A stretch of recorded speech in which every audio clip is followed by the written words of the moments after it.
Legal, gente. Eu que agradeço demais aí o convite. Porra, ai, que cagada. Dá uma pausa aí. Não, eu silenciei as ligações, eu não silenciei. Não, foi alarme, mano. Alarme. Juro por Deus. Isso aí vai pros erros de gravação.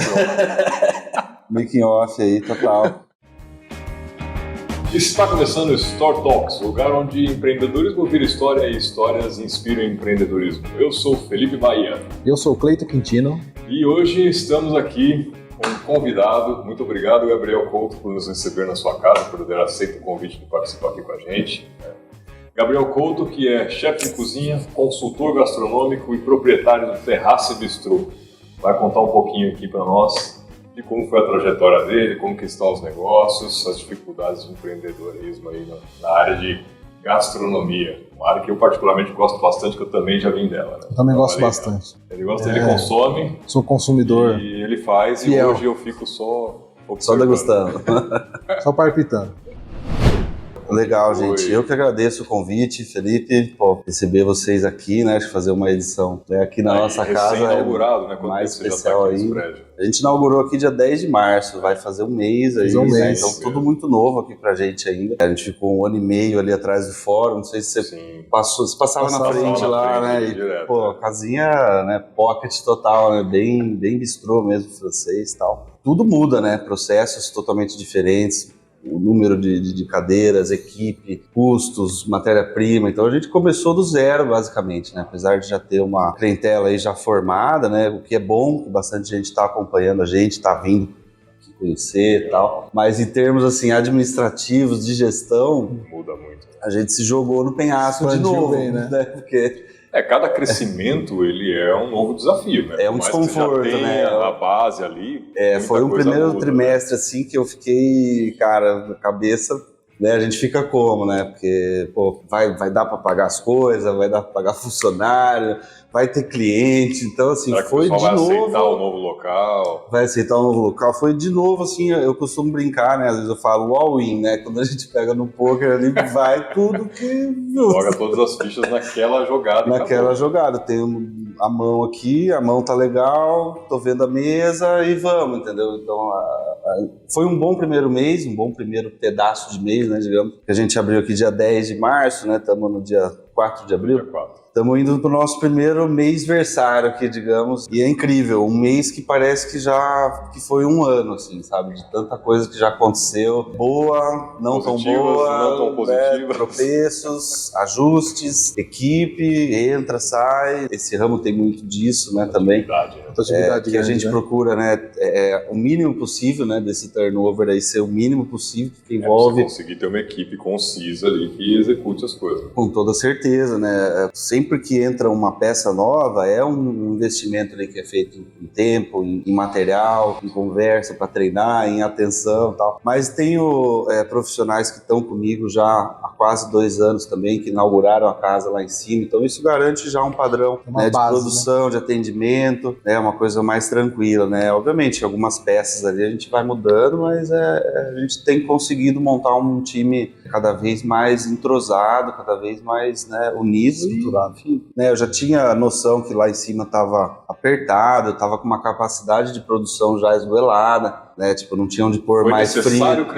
Foi necessário crescer, né? Tava recusando reserva, só ligava, você falava, chegava gente... Chegava, não tinha lugar, eventos, né, você quer fazer um aniversário, você, 10, 12 pessoas, 15 pessoas, já não conseguia atender lá. E lá era um salão muito fragmentado, né? Eu tinha parte da calçada, eu tinha o terraço ali, né? Que, aliás, nosso nome é terraço em francês, então os 2 primeiros restaurantes tinham grandes terraços. Esse a gente perdeu um pouco, mas segue a mesma alma aí dos terraços da vida aí. Mas enfim, e tinha um outro salão interno ali que ficava muito pequeno. Era bom assim para ir em 2, 3 pessoas, 4, 6 no máximo. Então eu perdia muito essa coisa de aniversário, de evento corporativo. Acaba e perdendo algumas oportunidades aí. Várias oportunidades, né, assim, enfim, banheiro também, os sanitários era unissex, tudo bem ser unissex, mas, tipo, tinha situações lá meio chatas, assim. Confortável, né? A madame ia lá, isso forte, a madame, né, toda chique, ia lá e tinha um cara que acabou de soltar uma bufa lá enorme, tá ligado? A mulher saía xingando, viu? O banheiro tá uma desgraça, tá ligado? Então só tinha um banheiro. Mas é uma então, realidade, algumas questões, né? Além de problemas de estoque, já não tinha como estocar mais alimentos. Então, conforme a produção vai aumentando, por exemplo, aqui, um dos aprendizados, está vindo mais um freezer essa semana. Estou com 2 freezers, estou trazendo mais um. Para quê? Para montar um estoque mais confortável, para não perder, por exemplo, um dia de movimento assim. Tem material para trabalhar. Exato. Não deixar atender o cliente porque por não ter coisa, acabou a truta, acabou o contrafilé. Ainda não aconteceu isso aqui, e eu pelo menos, eu costumo falar que vamos pro arrebento. A gente vai pra guerra, a gente vai se preparar sempre para casa lotada, para reservas no máximo. Claro que assim, com prudência, né? Lógico, não vamos fazer uma compra aí absurda que não vai sair. 300 pessoas na noite. Mas assim, na nossa possibilidade, eu sempre trabalho com casa cheia, tanto no dimensionamento da equipe, que a gente acaba trabalhando com freelancers também, né? No fim de semana, principalmente, quanto de estoque físico mesmo, né? Carne, peixe, bebidas e tal. Por quê? Porque, né, eu não vou falar nem se, né? Quando der o movimento e tá dando, pô, a gente vai estar preparado. Agora, eu fiquei curioso, e agora, como que você faz esse cálculo? Por exemplo, você tem seu cardápio ali, você tem uma noção do que mais sai, mas sei lá, o contrafilé, vamos usar o exemplo. Você fala, pô, eu vou ter que ter contrafilé para servir todas as mesas contrafilé numa situação muito maluca, que todo mundo vai me pedir contrafilé, é isso que você monta? Não é muito bem por aí, porque assim, as pessoas, né, na nossa diversidade de cardápio, a gente tem um leque assim, de opções. O que eu tenho é histórico, né, já uma quilometragem aí que a gente já sabe mais ou menos. Eu sempre cuidei das compras, é uma coisa que eu mantenho na minha rede aqui, porque, cara, muito você tem importante. Controle, você sabe, né, os números. O CMV, que é o custo de mercadoria vendida, que é um dos principais índices, né, na alimentação, uma das principais métricas. O primeiro convidado nosso que fala em de CMV. números assim. É algo assim, que se o cara não sabe o CMV dele, tá à deriva, assim, ele tá à cega, sabe? Então, assim, as compras eu sempre mantive comigo, eu tenho um cálculo aqui de pedido semanal e tal. É a nossa experiência, a nossa sensibilidade, assim. Por exemplo, essa semana é a semana de Páscoa, né? Que a gente tá entrando na Páscoa. A gente vai ter alguns pratos aqui especiais, né? A gente vai colocar um bacalhau, um salmão, uma entrada de polvo. Então, assim, eu tô triplicando a minha compra de bacalhau.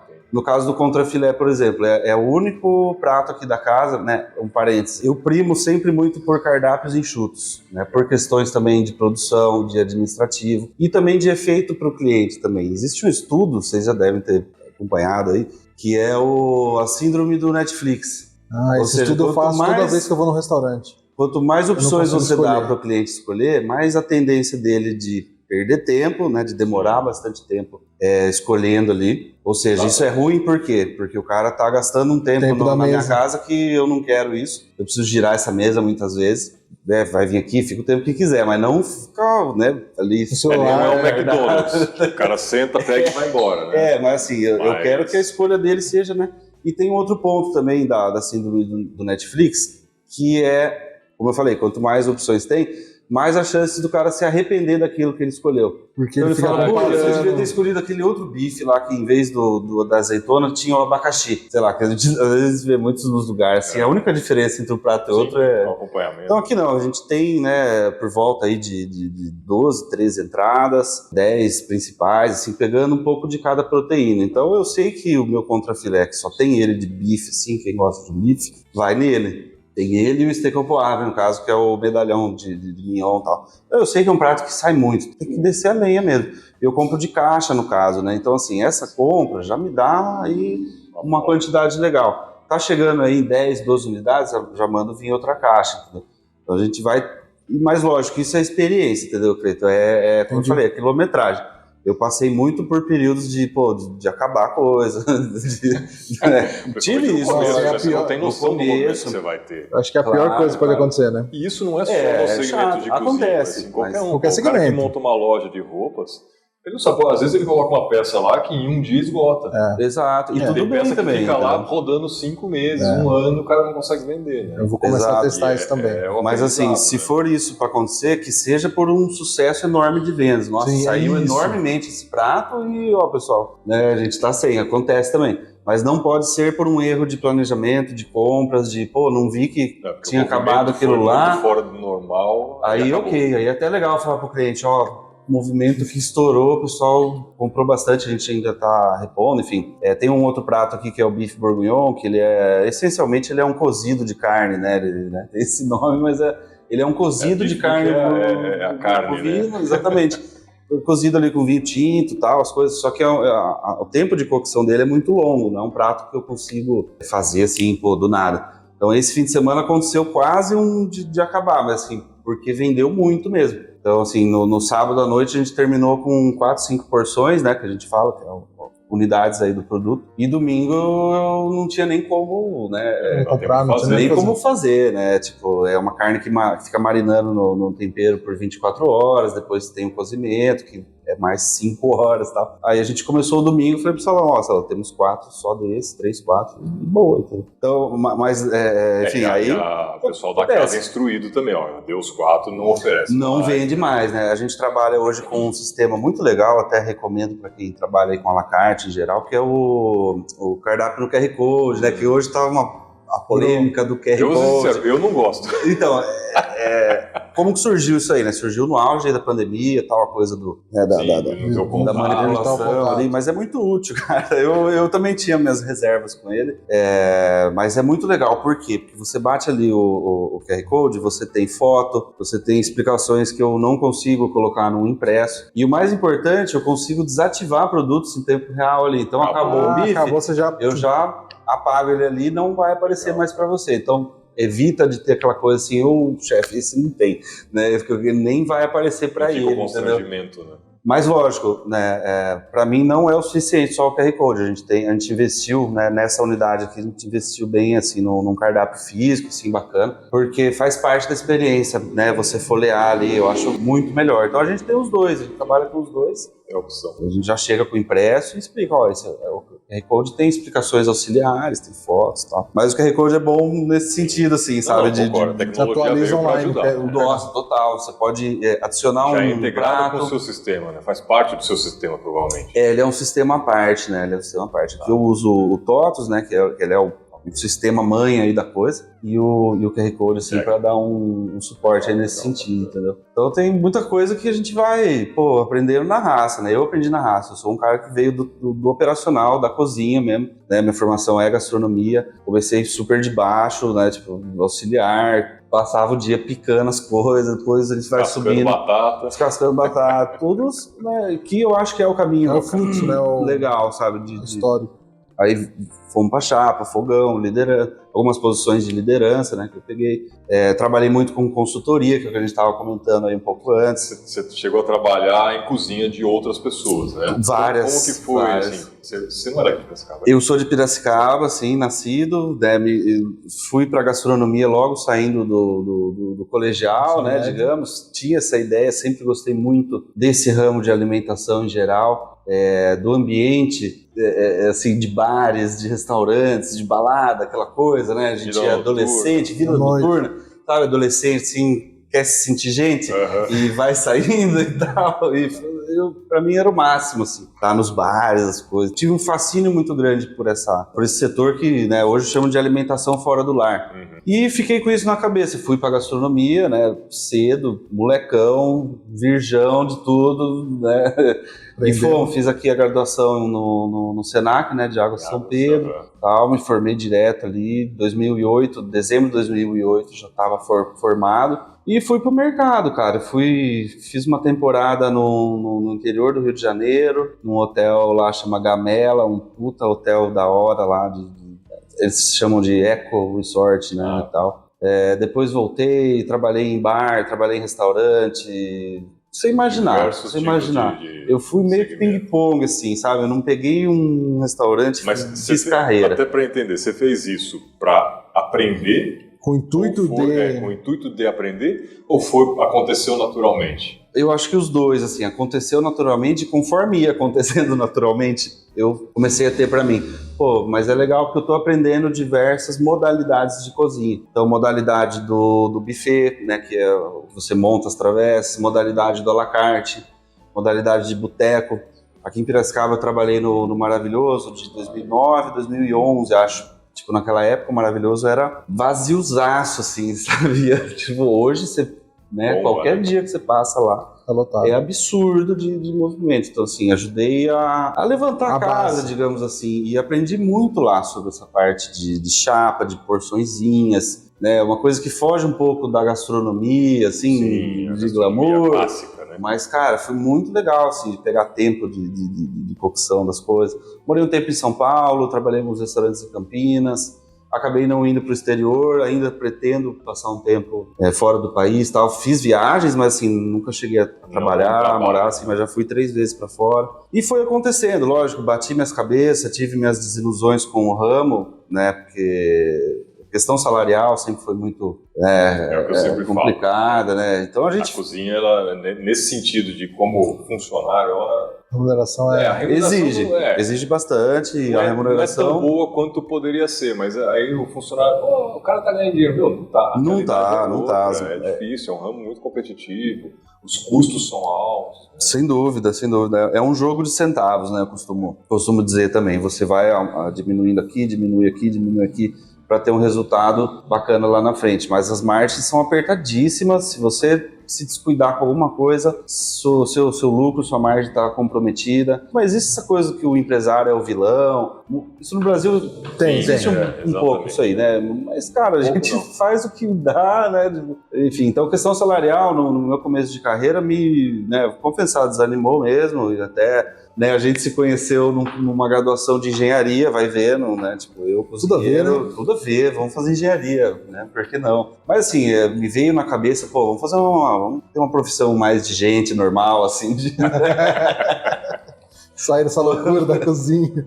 Se frustra um pouco, né? Você jovem, assim, 23, 24, 25 anos, porra. E você vai conversando com os mais velhos e o salário tá sempre ali, né? Não tá... Tem aquela disparidade. Então, aí acabei indo, né, para esse... Antes disso, eu tinha feito uma pós-graduação em gestão de negócios, no Senac também, lá em São Paulo, que me abriu a cabeça também, que futuramente eu comecei a consultoria, mas foi muito boa essa pós. E aí eu comecei a ter ferramentas mais de gestão mesmo, de custos, de planejamento estratégico, enfim, uma outra parada aí. Mudou o patamar, virou o chefe de cozinha gestor, né? Exato, isso foi uma virada de chave legal, assim, sabe? Você consegue aí ter margens maiores pro negócio, para você próprio, né? Claro, e abre caminhos também de atuação diferente do que ficar apertando batatinha.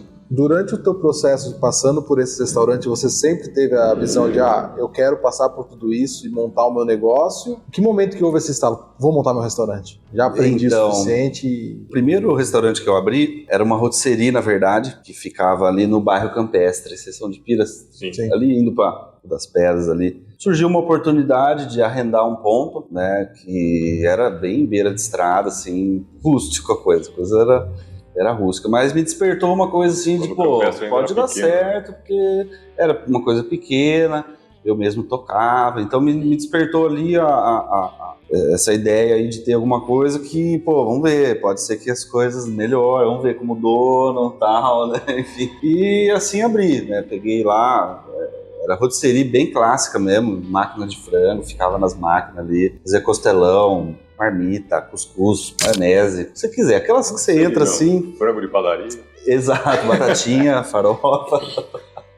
Meu e pacote assim fiquei por 2 anos, mas não tinha, cara, ferramenta nenhuma. Apesar de ter feito a pós ali, uma pós, mas muita coisa você vai aprender. Na prática, e era muito doido também, muito moleque.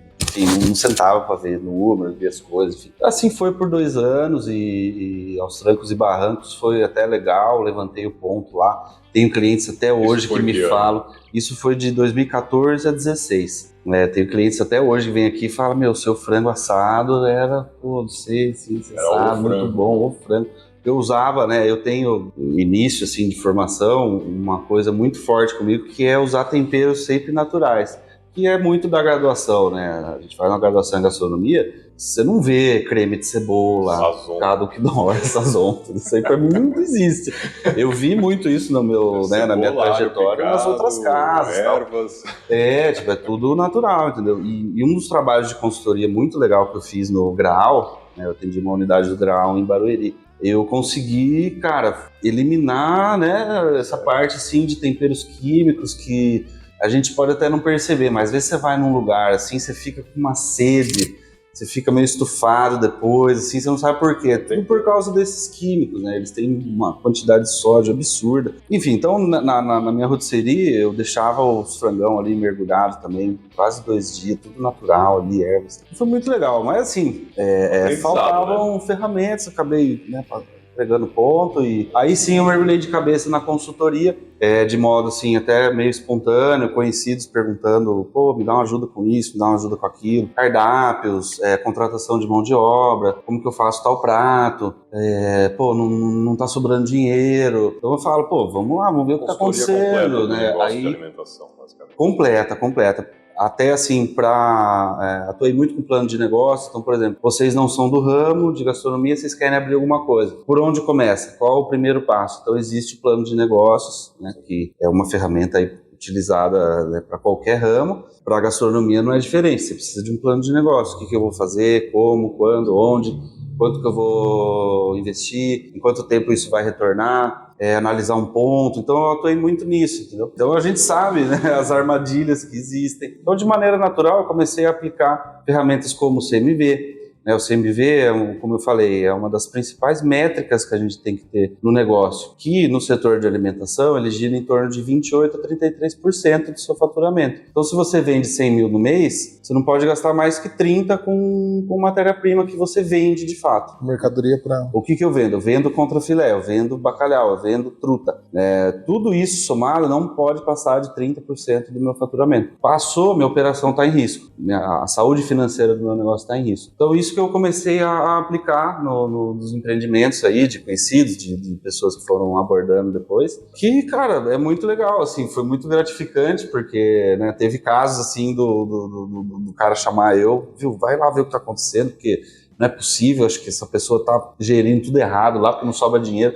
Aí eu fui lá, fiz um levantamento, uns 3 meses ali levantando. Tipo, o que é fazer um levantamento de dados, né? Depende muito. Tem negócio que tem sistema, já tá tudo pronto ali. Mas tem negócios, tem empresas que você entra... Tá tudo no caderninho ainda. Tá tudo no caderninho, Quando tá tudo, né? tipo, numa pasta, assim, tudo revirado, não tá nem separado por mês. Então, cara, eu lembro de voltar pra casa, assim, com umas 3 pastas, assim, bom, vambora, vamos dividindo. Isso aqui é janeiro, isso aqui é março, isso aqui é fevereiro. A gente faz a tabulação desses dados ali, Excel, e apresenta, ó, o seu CMV tá lindo, velho, se tem algum outro problema aí que não sei o que é, vamos ver. Mas o seu CMV, né, a sua mercadoria tá em ordem, né? Essa métrica tá bacana.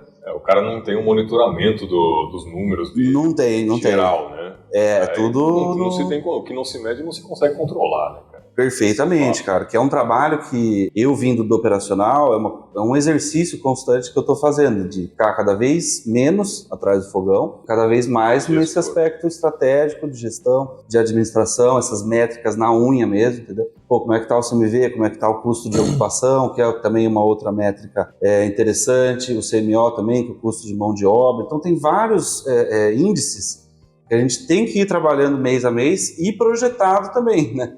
Não adianta você só ver o que aconteceu mês passado, você tem que projetar. Bom, a minha meta de CMO tem que ser X. Existe também uma outra meta, se não me engano, 18%, 20% do seu faturamento.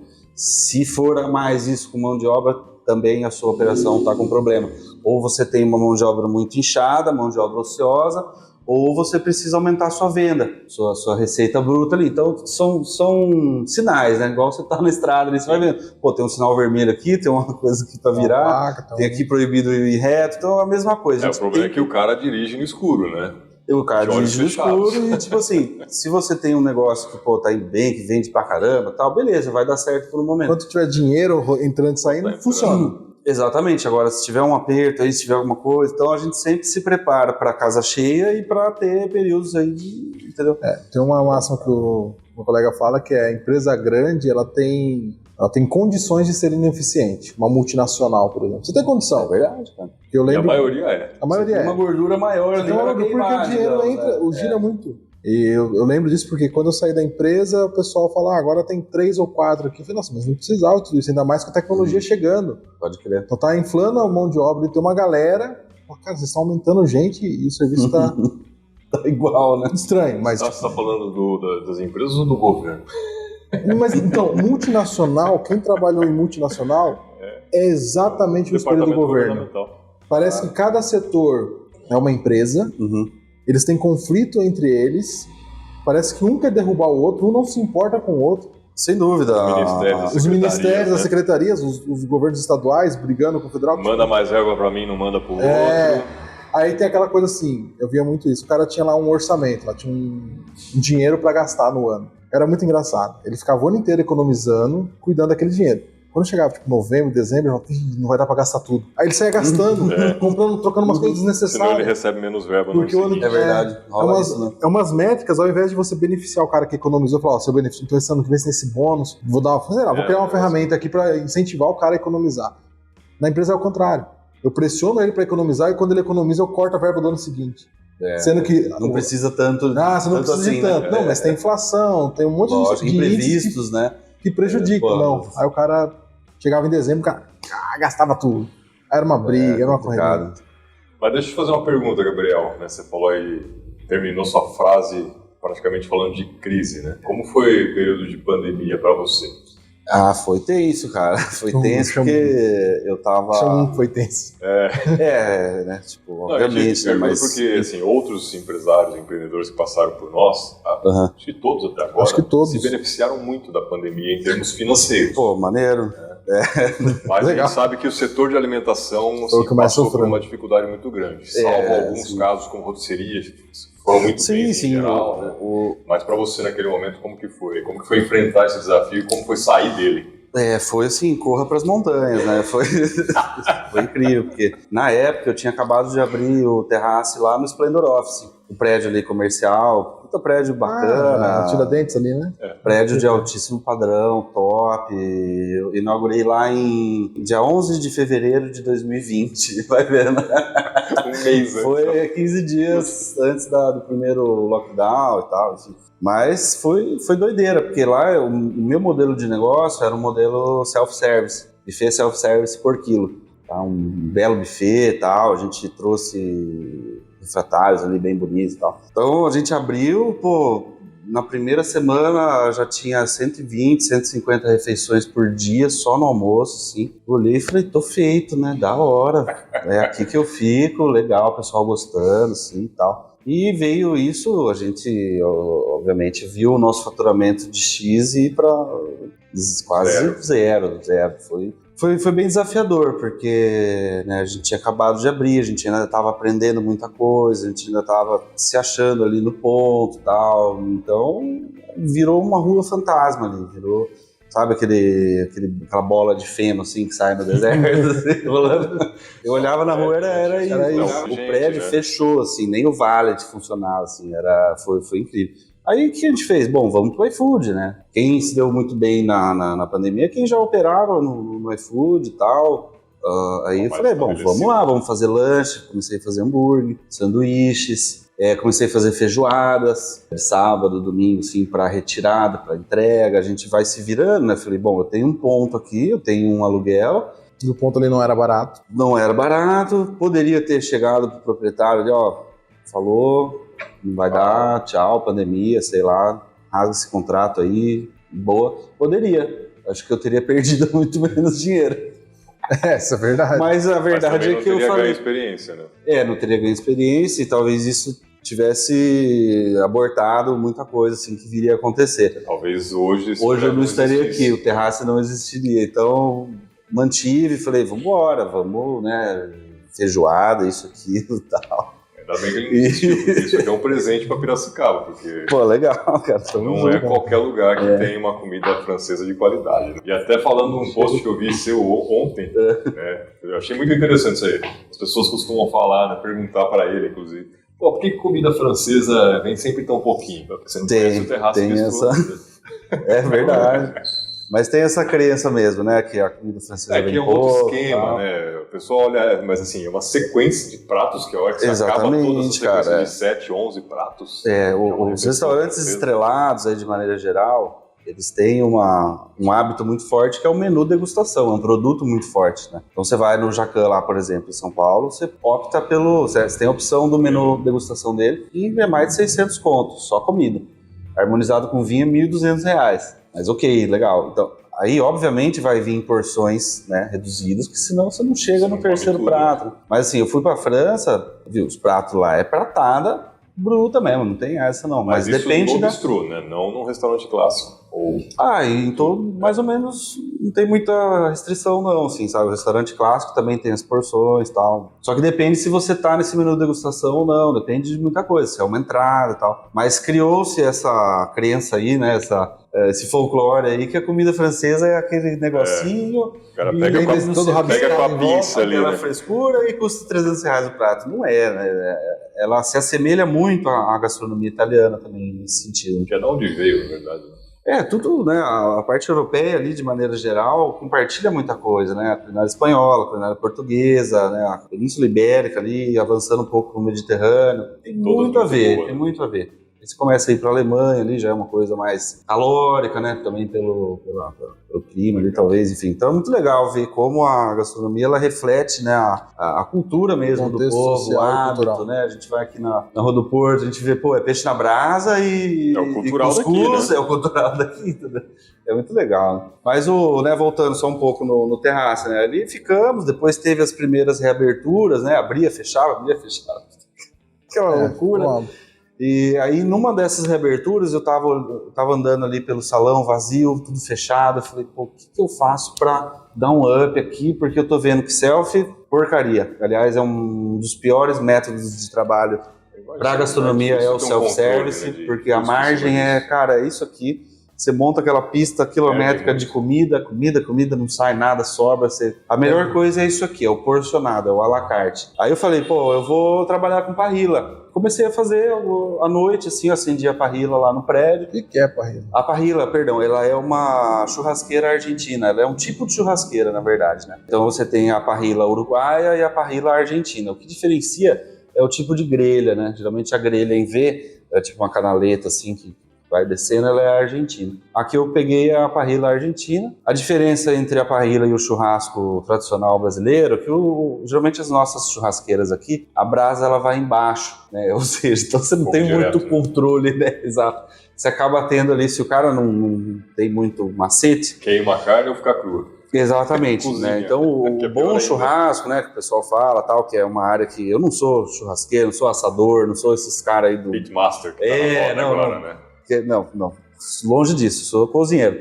Mas assim, gosto muito de churrasco, cresci comendo churrasco, hoje em dia, às vezes tá em casa assim e tal, eu passo o dia ali, nem vejo. Então a churrasqueira nossa, assim, ela vai muito à labareda e tal. A parrilla, ela tem o firebox, né, que é a caixa do fogo, né, traduzindo aí. E você faz o fogo aqui, aí sim vai à labareda, vai caindo a brasa e você vai puxando a brasa para baixo da sua proteína, do que você está fazendo ali. Então você tem um controle muito mais legal assim, sobre a brasa e, consequentemente, um resultado bacana. Então, além de ser, obviamente, não vou mentir, melhor, nem apelo... nem pior, é só diferente. É diferente, exato, nada de errado com a nossa, mas o problema é quem faz, né? Exato. É a prática, né? É a prática. E obviamente, eu fui para esse caminho por ser também mais atrativo, assim, comercialmente, né? A gente pensa muito nisso. O que a galera tá querendo hoje? O que tá na moda, né? Aliás, Piracicaba tem muito esses ciclos, né? De moda, sobe um conceito, abre um monte de coisa, aí fecha um monte de coisa, quem que fica? Ficam os melhores. Aí vem uma outra coisa e tal. Não é só Piracicaba, é Brasil isso, né? Eu uso sempre sem dúvida. A paleta mexicana. A paleta, nossa. Pô, negócio que explodiu tudo. Você virar na esquina, tinha paleteiro. Hoje, quando você paleteiro, verdade, cara. Que destreza. Eu acho que eu nunca experimentei. Cara, eu comi uma paleta... Acho que foi no final do ano, nunca tinha comido, cara. Cara, é um picolé recheado. É um picolé recheado. Teve a época dos sorvetes de iogurte, teve os espetinhos, teve, né, agora recentemente os American Barbecue, teve as cervejas artesanais, os Smash.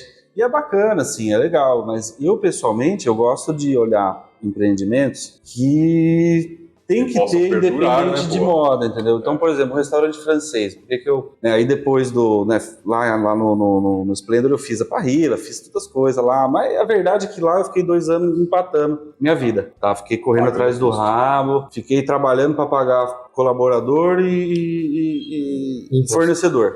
Essa foi a verdade. Nessa época você estava fazendo consultoria também, não? Bem pouco, porque assim, eu não conseguia pisar fora do restaurante direito. Então, Fiz algumas. Você tinha que tirar, às vezes, dinheiro da consultoria para bancar o restaurante? Com toda certeza, com toda certeza. Eu estou te perguntando isso porque os empresários, empreendedores, às vezes, eles não enxergam isso, né? E, porra, você tem que dar um jeito. Nas suas contas. Não, tem que dar um jeito, pagar, cara. Pô. Quase Se você tem uma opção de tirar dinheiro de um outro lugar, não é o ideal. Mas se é o que você tem que fazer naquele momento para fazer o seu negócio sobreviver, você faz. Faça. Lógico. Mas com a consciência que, pô, depois eu vou ter que dar um jeito de reaver esse dinheiro, porque esse dinheiro não é dessa empresa. Com toda certeza, com toda certeza. Foram 2 anos assim, bem difíceis, eu quase vendi carro, quase falei, não é pra mim, não é possível. Mas assim, quando a gente tá muito olhando aqui, a gente não vê o horizonte. O que eu tinha lá? Eu tinha um ponto que, bizarro, era legal, assim, um ponto bonito e tal, mas assim, a verdade até hoje me perguntam, mas podia entrar naquele prédio? Tinha muito esse bloqueio, né? E aí, eu trabalhei lá durante 2 anos. É mesmo? Lá nos prédios? Na FR, lá na consultoria que Na FR, legal, cara, a gente fez alguns eventos lá com eles. E eu falava isso, que eu passava e falava, gente, o ponto é muito bom, é muito bonito, mas é só o pessoal do prédio que sabe que ele existe. O pessoal que passa na rua acha que é exclusivo do prédio. Com toda certeza. E não tem lugar pra parar ali. É muito ruim. Mas olha que loucura. Quem aluga aquele espaço ali embaixo tem direito a 13 vagas no Valet, ali no estacionamento do prédio. Muito mal divulgado. Então, a gente divulgou, fizemos algumas ações, alguns tal, mas é difícil, cara, pegar assim essa coisa. Antes de você, eu nem sabia, você tinha uma outra... Foi a Ságio. A Ságio inaugurou lá. A Ságio tinha uma divulgação muito... Eu acho que eu saí quando você trocou, quando a Ságio estava saindo. Eu abri lá em 2020, perdão. Eu saí de lá 19, saí final de meio... Julho 19 eu saí. É do Miguel, do Ricardo, né? Pode crer. Gente boníssima, cara. Eles iam muito lá almoçar. Eu saí de lá em 19, mas a Ságio era muito mal divulgada. Porque, por exemplo, essas vagas a gente não fazia ideia. Então, às vezes eu convidava algum amigo para almoçar comigo e eu não sabia disso. Entendi. Então, ele parava ali, eu subia e a gente ia para outro restaurante. É foda, cara. Eu falava, não tem onde parar aqui. Uma coisa que a gente até fez um Reels lá na época, parando, assim. Mas a verdade é que ali é embaçado, cara. Ali o que funciona uma pessoa tirando café, outra pessoa fazendo um misto quente. É 2 ali. Eu cheguei com uma proposta muito agressiva, paulistana, assim, porque eu tava prestando consultoria, um dos clientes meus em São Paulo era uma rede de cafés que ficavam em térreos de prédios comerciais, só que eram prédios na Vila Olímpia, prédios na Avenida Paulista. Pô, eu olhava o faturamento do pessoal lá, vai dar muito certo isso. Aí eu vi o Esplendor Rossi e falei, vamos fazer igual. Mas vi muita coisa, não precisava de tudo aquilo. Isso hoje eu tenho essa... e o modelo de negócio de self-service, nunca mais, jamais. Assim, aliás, quem quiser abrir aí empresa, não se contratar ele como consultor, não faça isso. Não, self-service ele dá certo para quem tem um giro absurdo, assim, para 300 refeições por dia, 400 refeições e assim vai, entendeu? Pro meu tamanho lá, não fecha, a conta não fecha. E o fluxo do pessoal, né?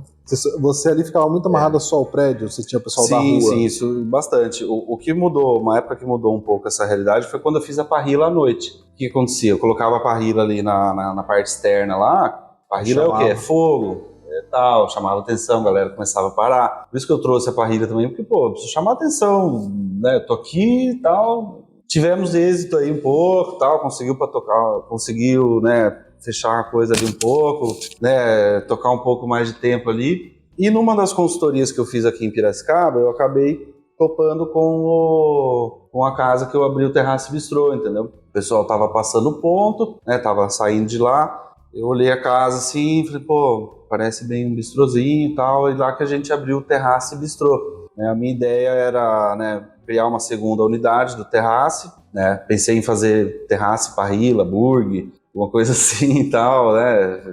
Só que eu olhei... buscando opções, hein? Eu olhei assim, a cidade, olhei pro meu nome, né? O meu nome é Terraço em francês. Falei, Piracicaba não tem um restaurante francês. Eu acho que aí tem um nicho que a gente pode explorar legal, entendeu? Tem essa parte da gastronomia. E aí foi uma virada de chave muito importante na minha vida aí como empreendedor, como, né, proprietário de restaurantes, que foi sair do modelo de negócio self-service e entrar pro ramo de à la carte. O à la carte, de maneira geral, é o porcionado, né? Você vai num Facina aí da vida, é tudo à la carte. Né? Você tem a batata frita ali, você porciona, meu preço é X, eu vou vender por Z. Então essa margem é muito mais segura. Você tem um controle de custo muito melhor. Muito melhor, não? Incrivelmente, sim. Mudou da água pro vinho, a gente teve, cara, lucro já no 3º mês, assim, sabe? Foi muito top. Foi uma casa que, apesar de pequena, apesar de não ter uma venda bruta, assim, muito grande, pô, foi muito emocionante porque foi uma das primeiras casas que deu certo, efetivamente. Começou a dar certo. Sabe, que dá pra pagar todo mundo, que não fica nego me ligando. Fornecedor, isso, aquilo, como é que eu vou pagar as coisas? Então, um fôlego pra começou a dar um fôlego. Cara, isso aí vem muito da persistência, né? Você podia ter entregue lá o ponto lá no Esplêndido. E feito engenharia. Voltaram pra engenharia. Mas assim, o cara insistiu ali porque, tá no seu sangue isso da cozinha. Você tentou outras coisas. Sim, eu acredito que viu sim. Viu que não era o caminho, voltou pra gastronomia. Assim, se você tivesse desistido... Foi meio de ruim sabe mesmo, lá sabe? Como estaria. Eu persisti de ruindade mesmo. Falei, não, pelo amor de Deus, eu preciso... É isso que eu gosto, é isso que eu sei. Mas eu persistir olhando os números, analisando o mercado, foi o que você fez. Não é fazendo loucura, né? Isso vem da experiência, né? Aí tem duas maneiras de você conseguir isso, né? Ou você paga esse custo com o seu próprio tempo, né? Ou você contrata um consultor, tá aqui ele no ramo de restaurante, e nós também nos empreendimentos em geral, então fazendo um merchan nosso aqui, seu também, lógico, né? Da hora, sim. O consultor, ele não está ali só para falar o que você já sabe. Apesar de que falar o que você já sabe, falar o óbvio é importante. Porque, com toda certeza, por mais cara, que seja óbvio, cai no esquecimento, tá no dia a dia da correria, que você falou, eu não enxergo todo o horizonte, eu não consigo ver, às vezes porque você está bitolado. Quem está muito ali não enxerga, né, realmente. Então, assim, chama um consultor, estamos nós aqui da Store para poder te auxiliar na abertura do seu novo negócio, se você vai começar, reorganizar. Se você já tem para reorganizar, né? E especificamente na área de gastronomia. Com toda certeza, a gente sabe esse serviço para vocês também. A gente sabe as armadilhas, né? Muitas vezes a gente já sabe, isso aqui vai dar. Nós pagamos com o nosso custo de tempo. Sim. Exatamente. Não tem por que você fazer o mesmo. E eu persisti assim como eu falei, de ruindade mesmo. Isso é carne de pescoço, porque o que eu vou fazer da vida, mano? Quase 30 anos nas costas. E a vida é essa. A vida é essa, fracasso total, fechei, cheio de dívida. Falei, não, peraí, vamos virar um pouco. Vamos ver uma coisa aqui de à la carte, uma margem melhor. E assim foi, sabe? Analisei o mercado. Eu tenho um grande amigo meu, que ele zoa eu, assim, você é muito louco, cara, você não faz plano de negócio, você faz assim, vê onde está o vento, vou abrir isso, sabe? Mas é muito de identificar uma oportunidade, é isso. Lógico, você tem que ter um plano de negócio, assim, bonitinho e tal, mas a verdade é, se você fica 3 meses fazendo um plano de negócio, aquele ponto já era. Aquela oportunidade passou. Abriu um restaurante francês, já perdeu aquela... Né, aquele nicho. No caso ali, não tinha ninguém. Aquela novidade. Daqui a pouco alguém vai abrir, não é possível. Que assim... Falei, bom, vou abrir, velho, tá tudo aqui e tal. Vou fazer. Mas isso é uma coisa do empresário, aí eu vou falar brasileiro porque eu não sei como é o resto do mundo. Mas é aquilo que você falou. O brasileiro, normalmente, a maioria, empreende por necessidade. Então ele não para, tem lá... Tá garantido o meu ano, tenho lá 50 mil reais na minha conta. Agora eu vou fazer um plano de negócio aqui. Exato, velho. Você falou tudo. 3 meses escrevendo, analisando, pesquisa de mercado e faz isso. Não dá. Não é assim, cara. O cara troca pneu com o carro andando. Ele constrói o barco, ele constrói o carro. Agora, constrói o avião voando. O importante é que, mesmo já tendo iniciado um negócio, que foi o seu caso, que foi também nosso caso em algum momento, é você parar e analisar. Já começou? Tudo bem, mas faz o plano de negócio. Claro. E vai ajustando o seu negócio. É importante que você falou, porque não é assim, insistir naquilo que você está fazendo. Persistir é diferente de insistir. Às vezes você está insistindo no erro. Persistir assim, não vou desistir, mas eu vou analisar que caminho que eu tenho que seguir agora, porque esse que eu tô fazendo pode não ser o melhor. Você não pode ser inconsequente, assim, vou abrir e não ligar para nada. Vou botar toda a herança ali, o negócio quebrou, o que eu faço agora? Né? Exatamente, não é assim. Mas ao mesmo tempo, o que você falou é muito importante, o plano de negócio ele não é só para abrir um negócio. Ele também rígido, ele é uma correção de rota, ele é, agora minha meta é chegar em tanto e tal. Então é muito importante isso, né? Eu vou usar uma frase que é o seguinte, Gabriel, né? Quando os ventos mudam, ajuste as velas. É isso, cara. Senão você vai parar em outro lugar. É verdade. A navegação vai te levar para onde ela quiser, se você não ajustar as velas, para onde você quer ir. Sem dúvida. E às vezes o destino pode mudar no meio do caminho, mas aí é uma escolha sua de acordo com a análise. Tem uma tempestade ali, eu vou ter que dar volta nela, não vou em frente. Claro. Por isso tem que ter os indicadores, né? A tempestade é um indicador, né? Exatamente. Opa, tô vendo ali. Agora se você tá dentro do convés lá, sei lá, né? Eu uso referência de náutica porque eu tenho uma loja náutica, legal, né? Assim. Então, nossa vida minha e do meu pai é bem focada nessa parte. Que massa, não, eu acho muito legal as analogias assim, náuticas são muito ricas, né? Então foi isso, abri lá e fomos corrigindo rota. Eu costumo falar assim, que tem que ter mais acerto do que erro. E você vai ter, você vai, vai dar uma zica ali, vai ter um deslize aqui no salão, vai ter um prato ali que vai sair esquisito. Uma contratação errada. Uma contratação errada. Ou treinar ou mandar a pessoa embora. Sim, mas os seus acertos... Como que é a equipe aqui para você? Você já falou que tem muita rotatividade, mas... Tem, mas não é tanto assim. Existem algumas peças... O mercado de alimentação é conhecido por ter um turnover altíssimo, né? Você pega empresas como o McDonald's, por exemplo, lá é descartável. O cara entra... Você extrai o suco dele ali até o... Moer. Próximo. Até virar nuggets. Quando vira nuggets, pronto. Exato. Aqui já não, cara. Eu procuro ter um time duradouro, sabe? Como eu falei, tem pessoas aqui que estão já tiraram férias, sabe? Pra mim é muito louco isso. Já tirou férias, já deu um ano e tal. Então é muito legal. Isso traz a qualidade também, né? Traz a qualidade, traz padrão, traz segurança. Eu acho que o colaborador ele se sente também mais parte integrante de uma coisa. Lógico, o que eu vou falar aqui não é que eu tô pagando de bonzinho, nada, pelo amor de Deus. Mas assim, eu procuro conciliar a vida pessoal daquela pessoa com o trabalho, porque eu compreendo que a vida de restaurante, cara, ela demanda muito, assim. É uma vocação mesmo, sabe? É uma vocação. Por vocação, eu não quero dizer dom, tá? Porque tudo pode ser treinado. Sim. Mas é uma vocação de servir, de estar aqui sexta-noite, sábado de manhã, sábado à noite, domingo. Então, assim, às vezes a pessoa chega, tem um show que eu quero ir, começa tal dia. Eu falei, vamos se adequar, cara, vai lá. Vai curtir seu show. Vai ter vida pessoal também. Porque de fato o restaurante ele consome isso, né? Consome o final de semana da pessoa. Total, o final de semana é o dia que eu mais estou vendendo aqui. E a minha vida também consome. Então, assim, a gente tem que achar esse equilíbrio. Eu não quero aqui moer o cara, entendeu? Eu quero que tenha também essa qualidade de vida na medida do possível, obviamente.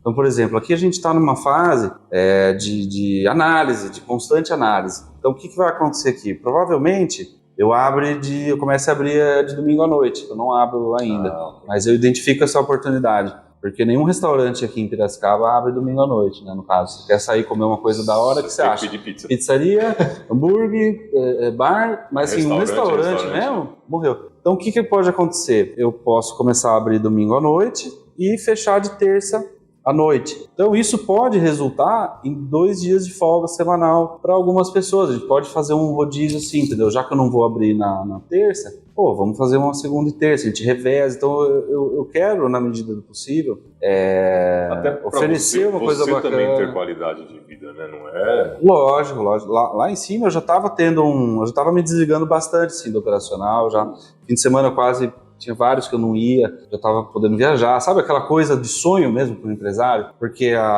tem empresário que abre a empresa e quer ficar atrás do balcão a vida inteira. E tá tudo bem, né? Tá tudo certo. Escolha dele. Escolha dele. Eu já não, eu já penso que a empresa tem que rodar sozinha, cara. Tem que rodar, tipo assim, a gente atuando ali no administrativo, na gestão, tal, pensando em abrir outra unidade, tal. A gente não tem como estar em todas as posições ao mesmo tempo. Ter gerência, né? Uma equipe que tem que possa delegar. Tocar o negócio. Acho que a frase tem que delegar, porque senão a gente fica naquela de querer fazer tudo e só fica louco. Não faz nada. Então lá em cima eu já estava num estágio bacana de assim, chamar as pessoas ali, os extras, para garantir, né, um fim de semana bacana. E bom, mano, vamos pra praia, vamos ficar em casa fazendo nada, seja.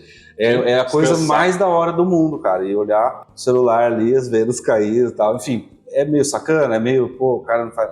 Não e aí, velho? Quem que investiu lá? Quem que deu... A base lá atrás, quando você estava construindo. Acho que é isso, entendeu? Eu tenho uma ideia, um plano de ter algumas casas, entendeu? Então isso eu sei que eu não vou conseguir atingir se eu ficar atrás do fogão aqui para sempre. Então o que está acontecendo agora, a gente está começando do zero. Estou levantando a casa, estou na cozinha quase todo dia. Estou passando no salão, estou fazendo tudo, obviamente. Precisar ir no bar, a gente vai, precisar atender aqui, a gente atende. Mas eu sei que isso tem uma data de validade, tem que ser 6 meses a 1 ano no máximo. Mais que isso, começa a consumir a pessoa. Começa a dar burnout, começa a dar depressão. Já passei por isso também, entendeu? De estar ali e a coisa ainda não dá certo. Mas são, né, como a gente fala, são tudo experiência, tudo caminho, assim. Eu atuo grande nesse operacional, mas já pensando lá na frente, pô, aqui tem que andar sozinho até dezembro, até janeiro, isso aqui tem que estar redondo, andando sozinho e assim vai, entendeu? É um pouco isso. Aí eu abri lá, como eu falei, sempre reinvestindo no negócio e tal, a casa começou a dar um resultado legal, pô, vamos comprar cadeira, troquei as cadeiras, porque lá eu peguei uma cadeira de madeira, assim, péssimo, conforto zero, parecia uma tábua de passar roupa, assim, né? Não tinha nem essa ergonomia, assim, da curvatura da costa. Pô, sobrou um qualquer aqui, vamos comprar cadeira. Sobrou um outro, vamos comprar um cilindro de massa. Em vez de trocar o carro, investe no negócio. Mas totalmente, meu pé de boi ali tá, cara, tô há 6 anos no meu carro e dá nada, me atende tranquilo. Eu tô constantemente reinvestindo na empresa, isso é muito importante também. A gente não vai começar perfeito, a gente não vai começar com todos os equipamentos que você quer. É o melhor que você pode servir com aquilo que você tem no momento. Total, é o mínimo produto viável. Bom, eu posso fazer aqui, já sai os pratos, sai assim, bom, bora, vamos começar. Já tá longe do mínimo, já tá bem assim, hoje tá... Não, mas por exemplo, eu olho aqui a quantidade de quadro, pô, eu quero muito mais quadro, mas beleza, vamos começar com esses e aos poucos a gente vai colocando. Tô mandando vir mais um freezer, questão de estoque, né, novamente. Pô, eu sei que se eu comprar 6 kg de truta por semana, tá ficando pouco. Eu já preciso comprar 12, já preciso comprar 10 quilos, e aí onde eu vou guardar isso? O estoque também é uma condição melhor para o colaborador trabalhar, mais rapidez, não precisa ficar se matando ali no freezer para achar o negócio, tá? Coisa mais organizada. Então são ferramentas que a gente vai, obviamente, lendo, assistindo, né, pegando aí no mercado para aplicar aqui. Tem feito, né? Treinamentos, você participado de treinamentos? Menos do que eu gostaria, cara, menos do que eu gostaria. Eu preciso me atualizar em uma relação... parte importante também do empreendedor para... Total, cara, total. Para ver as novas tendências, não só da área de gastronomia, obviamente. Sim, a área de gestão geral, claro. De ferramentas, de RH, de financeiro, tudo isso aí, né? Sim, isso eu confesso que eu dei uma parada um pouco aí no tempo, preciso retomar, sabe? Até aquele dia que a gente estava lá no encontro, eu olhei, pô, olha aí os MBA dos caras, controladoria, finanças, preciso me reciclar. Acho que esse é a reciclagem de conhecimentos é fundamental. Isso aí deu uma parada, mas eu vou retomar. Tava vendo de fazer algumas mentorias, assim, com outros empresários aí do ramo, mas é que tá, né? Começa, porra, uma grana e tal, mas é importante, cara. É importante a gente ter com quem, né, balizar ali algumas coisas e tal. Então, e até, no caso aí, mais da gastronomia em si, né? Você ter uma vivência de cozinha lá fora, isso pode agregar pra caramba. Com toda certeza, com certeza vai, né? Eu tenho um planejamento de... estágio, alguma coisa assim. Total. A última vez que eu fui para a Europa foi em 2018, fui para a França, inclusive, mas não estava no radar, né, abrir um restaurante francês. Então, o olhar foi outro, foi mais como turista mesmo, normal, passear. Mas eu estou planejando ir ano que vem para a Europa para fazer uma reciclagem também, alguns cursos, alguns workshops, algum estágio, enfim. Sentar em restaurantes, provar mesmo, ter esse sensorial da coisa aí que é muito importante, né? Então, trazer modelado para o gosto brasileiro. Com certeza, é importante. Não adianta também trazer uma coisa assim que, né, não vai ser aceito. Mas é uma troca muito legal, né, de clientes, assim, os clientes vão passando o que eles querem, a gente ouve muito isso, né, esse fim de semana teve muitas sugestões, às vezes no Instagram, assim, então é muito legal. Eu sou um cara que ouço muito cliente, equipe, pô, vamos fazer assim, vamos testar, demorou, vamos. E a gente não é sozinho, né, cara, a gente sabe fazer tudo sozinho, entendeu? Não tem como. Enfim. Aqui em Piracicaba, tem mais espaço para restaurante francês? Ou abrir outras unidades? Boa pergunta. Eu não abriria uma outra unidade de terraço. Aqui em Pira? Não. O que eu abriria é talvez um restaurante português. Não tem nenhum também. Tem padaria portuguesa. A padaria portuguesa tem. Eu lembro que há um tempo atrás, você deve lembrar... A Belém é uma franquia. Uma bela franquia, aliás. Adoro ir lá. Mas um bom restaurante português não tem aqui. Então eu gosto muito dessas coisas assim. Pô, o que não tem que toda cidade tem que ter? Sabe? Piracicaba já tá num pote que comporta esse tipo de coisa. Total, uma coisa mais étnica, assim, sabe? Então, um restaurante português eu abriria bem assim, cara, de você entrar, os azulejinhos brancos, tocando um fado ali, sabe? característica, é o que a gente procura cheiro fazer de aqui. bacalhau.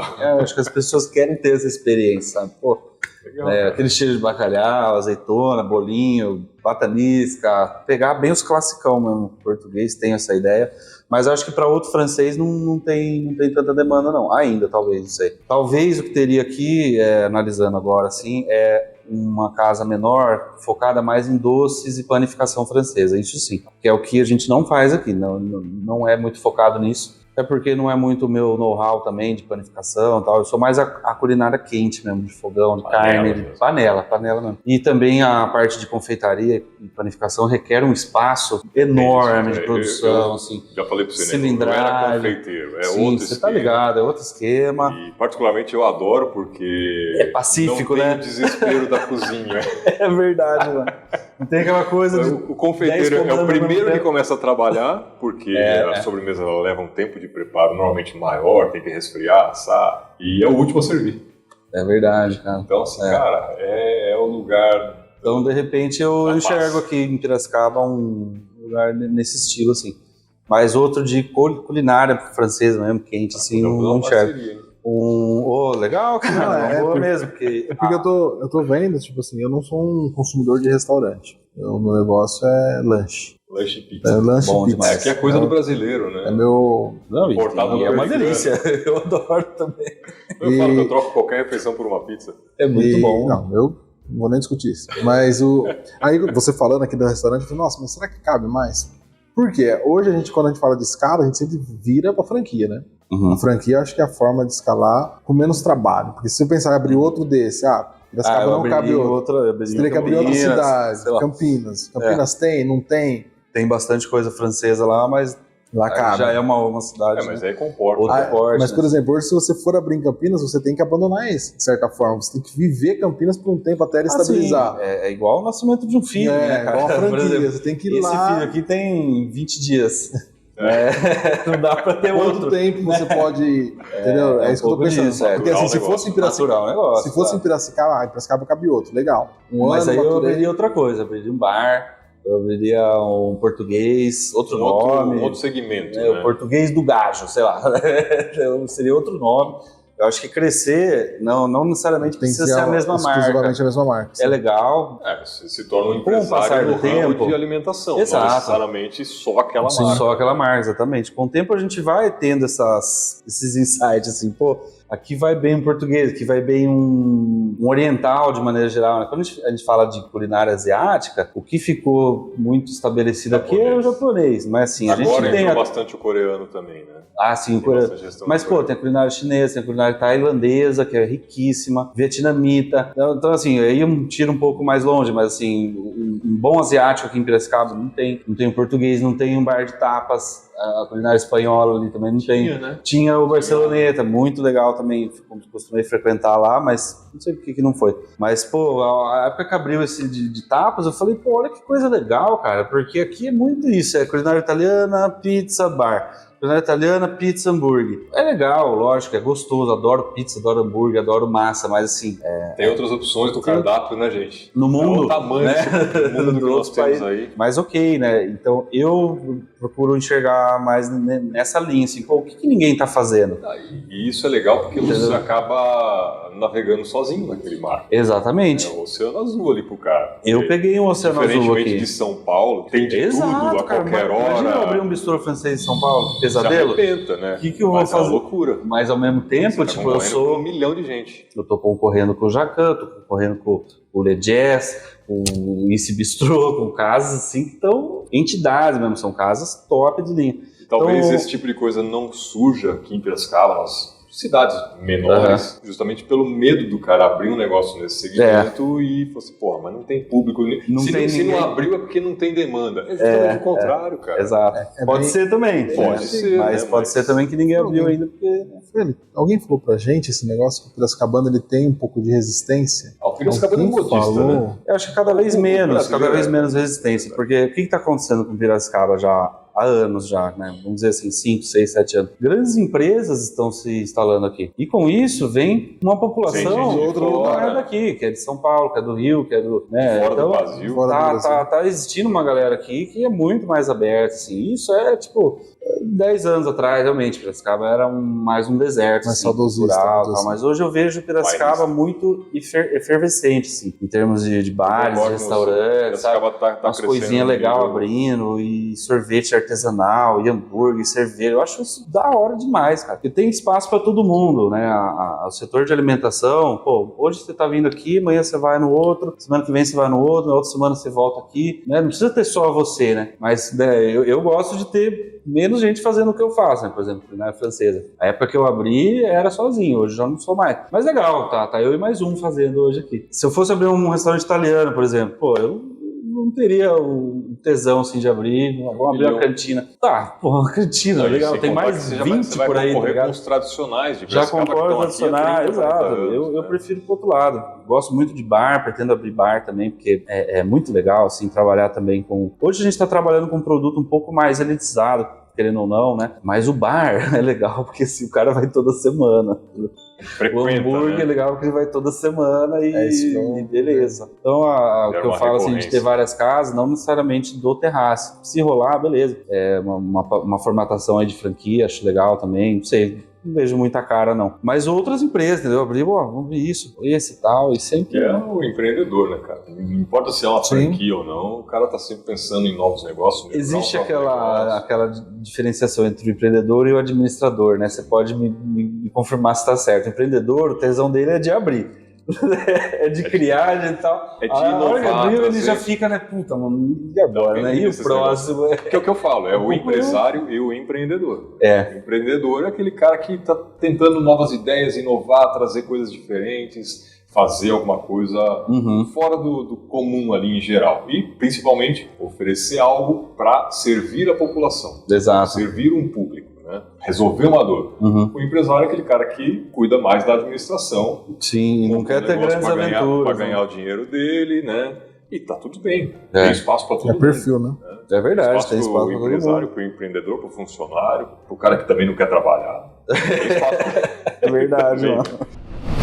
Mas, Gabriel, só pra gente seguir pro final aqui, passa aí suas redes sociais, como que o pessoal perfeito, conhece gente, Terrace, legal. Né? Maravilha, o nosso Instagram é terrace.bistrô, terrace é com 2 R's e 2 S's, E no final. Eu tenho também a página que eu tô voltando agora a atuar cada vez mais com consultoria, que é da Amplifood Gestão.